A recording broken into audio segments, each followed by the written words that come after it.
he's touched me deep enough to ruin me, to stay there. And this father brought this child to Jesus, or to the disciples. They couldn't get him free. And so he saw Jesus, and he took the child to Jesus, and Jesus drove the evil spirits out, and the child was free.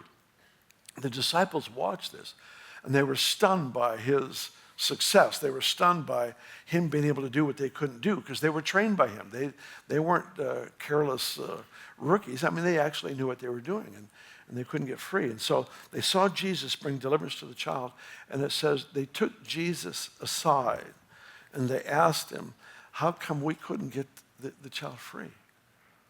And there's that great, very famous statement that Jesus made. He said, well, this kind only comes out with prayer and fasting. And to come out of that story with that as a formula, and I mean that in a good sense, as a principle to follow when you don't get breakthrough, pray and fast is really, really huge. It's something that all of us can glean from that story.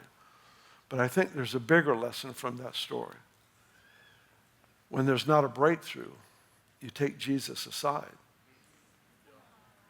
Because sometimes the breakthrough comes with prayer and fasting, but sometimes it's a decrease. Sometimes it's a radical act of obedience. Sometimes it's giving. Sometimes it's the shout of praise. I mean, it's just any number of things that he brings us into. I've watched all these. We learn them as principles, but we don't turn them on and turn them off at will to get what we want. We are children that learn to respond to a father and do as he's leading us to do. And that's our life's journey. That's our life's goal, is to say what the Father's saying.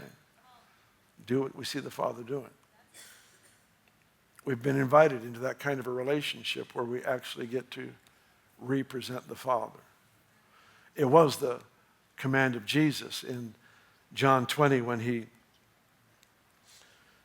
after he had raised from the dead, the disciples were hiding in a room. They're scared to death. Jesus walks through the wall, which really helped them with their fear issues. I'm sure Pampers were needed by everyone.